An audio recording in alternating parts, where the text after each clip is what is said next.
ఆయన ఏదైనా ఒక ప్రదేశానికి వస్తే ఒక ఆవు పాలు పితకడానికి ఎంత సమయం పడుతుందో అంతకన్నా ఎక్కువ సమయం నిలబడేవాడు కాదు.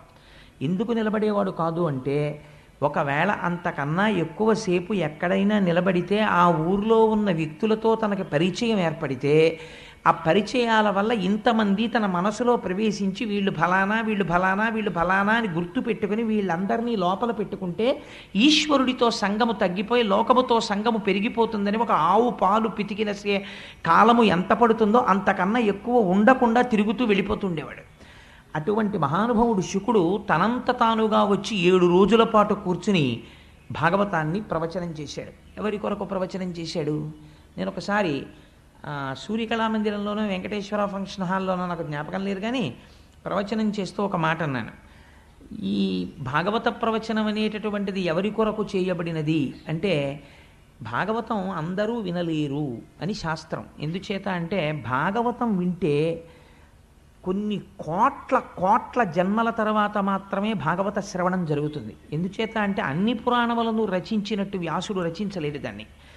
17 పురాణములు రచించేశాడు. అప్పటికి మహాభారతాన్ని రచించేశాడు, వేద విభాగం చేసేశాడు, బ్రహ్మసూత్రాల్ని రచించేశాడు. అన్నీ రచించిన తర్వాత ఒకసారి సరస్వతీ నదీ తీరంలో తన ఆశ్రమానికి దగ్గరలో కూర్చుని ఉన్నాడు. మనస్సంతా ఏదో నైరాశ్యం ఆవహించింది, ఏదో నిరాశ, ఏదో లోటు, తాను ఏదో తక్కువ చేశాననేటటువంటి భావన, ఎక్కడో ఏదో చెయ్యడంలో అసంపూర్తిగా మిగిలిపోయింది అని తను చేసిన కార్యక్రమాన్ని ఆలోచించాడు.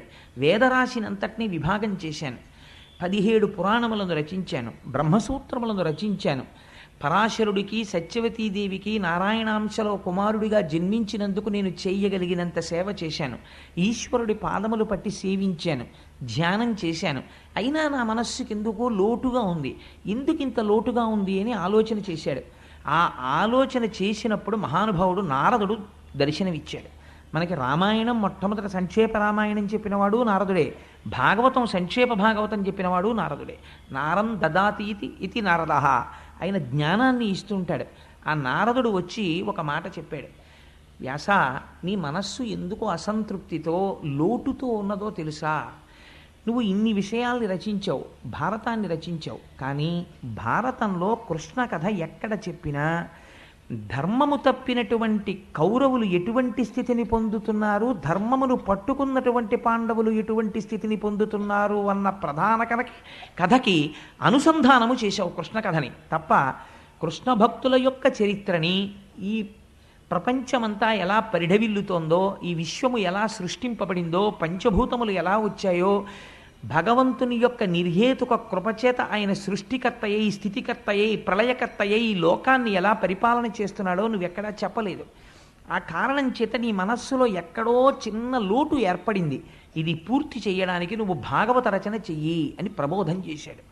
అప్పుడు ఆనందాన్ని పొందినటువంటి వాడై వ్యాసభగవానుడు ధ్యానమగ్నుడై ఆచమనం చేసి కూర్చుని అప్పుడు భాగవతాన్ని రచించడం ప్రారంభించాడు. ఇంత చేసిన తరువాత ఏది చెయ్యడం మిగిలిపోయిందని వ్యాసుడు నైరాశ్యం చెందాడో, ఏది అందించడం చేత తన జన్మ సార్థకత పొందుతుందనుకున్నాడో, ఏది అందించిన తరువాత, ఏది తెలుసుకున్న తర్వాత మనిషిలో ఒక గొప్ప మార్పు వస్తుందో, కొన్ని కోట్ల జన్మల నుంచి మనసు ఏది పట్టుకోకపోవడం వల్ల అలా తిరిగిందో, ఏది పట్టుకోవడం వల్ల మనుష్య జన్మకి సార్థకత సిద్ధిస్తుందో, అటువంటి మహౌషధాన్ని మహానుభావుడు అందించడం ప్రారంభం చేశాడు. అందుకే అది వేరొకరు చెప్పడానికి కుదరదు. అది సాక్షాత్తుగా ఉపనిషత్తుల యొక్క సారాంశము. జ్ఞానమంతా కూడా భాగవతమునందు నిక్షేపింపబడింది. ఇది చెప్పడానికి శుకబ్రహ్మ మాత్రమే చెప్పాలి. అందుకని తన కుమారుడైనటువంటి శుకబ్రహ్మకి భాగవతాన్ని ప్రబోధం చేసి ఆ భాగవతం శుకబ్రహ్మ పరీక్షిత్ మహారాజు గారికి 7 రోజులు చెప్పాడు. ఎటువంటి పరిస్థితిలో చెప్పాడు?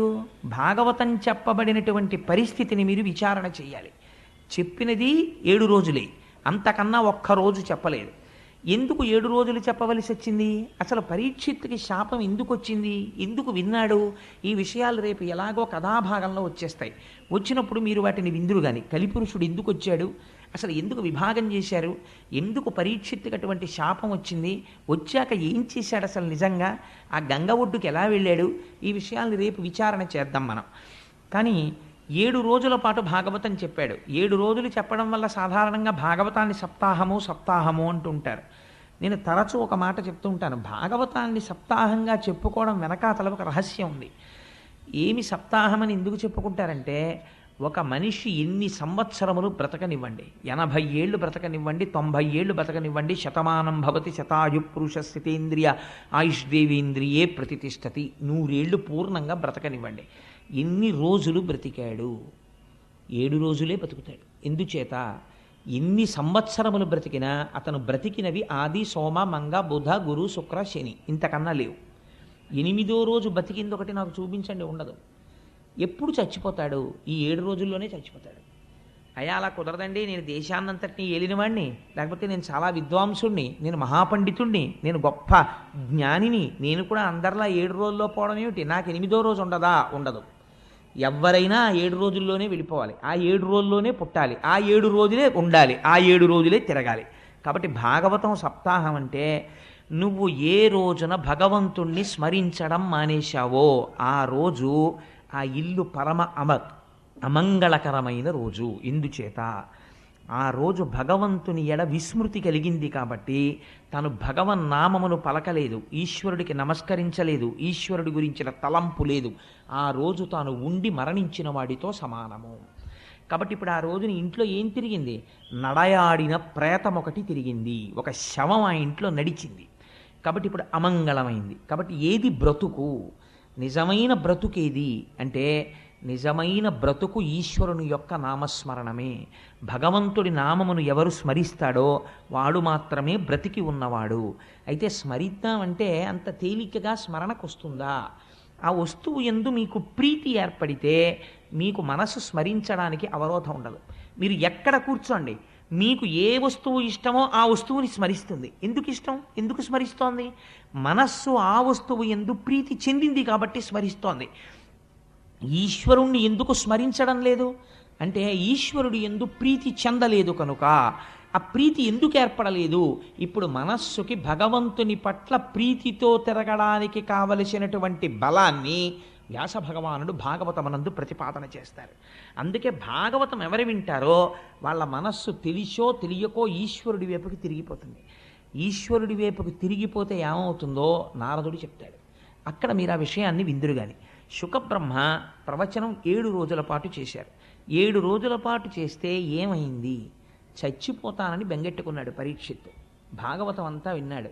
ఆయన అన్నాడు, ఈ శరీరం చచ్చిపోతుంది, బెంగలేదన్నాడు.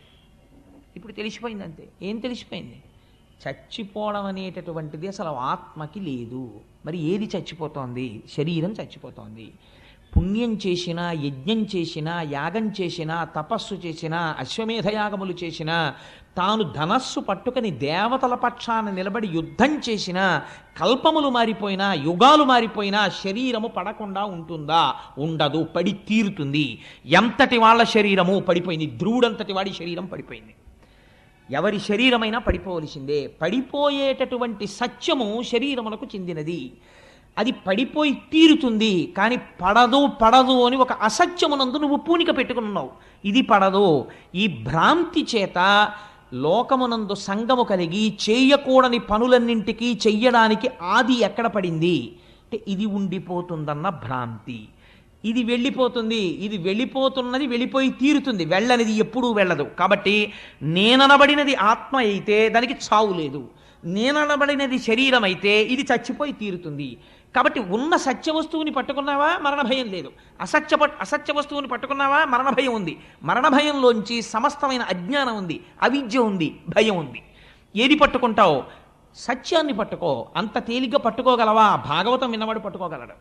అలా పట్టుకునేటట్టు వ్యాసుడు భాగవతమునందు ప్రతిపాదన చేశాడు సత్య వస్తువు గురించి. అందుకని ఎవరు భాగవతం వింటున్నారో వారికి సత్యము పట్ల పూనిక కలుగుతుంది, ఈశ్వరుడి పట్ల పూనిక కలుగుతుంది. ఆయన పాదములు పట్టుకున్న వాళ్ళు ఎలా తరించారో భగవంతుని యొక్క భక్తుల గాథలు ఆవిష్కరింపబడతాయి. అందున ఆశ్చర్యం ఏమంటే, జరిగి భాగవతం ఉత్తరాయణంలో వచ్చింది మనకి. మనం ఇప్పుడు చెప్పబోతున్నటువంటి భాగవతం ఉత్తరాయణ పుణ్యకాలంలోకి వచ్చింది. పైగా మొదలుపెట్టి 4 రోజులు అవదు, రథసప్తం వచ్చేస్తుంది. ఇంకొక 4 రోజులు అవదు, భీష్మేకాదశి వచ్చేస్తుంది. భీష్ముడు స్తుతి చేశాడు శ్రీకృష్ణ భగవానుడిని భాగవతంలో. ఎంత అద్భుతమైన స్థుతో!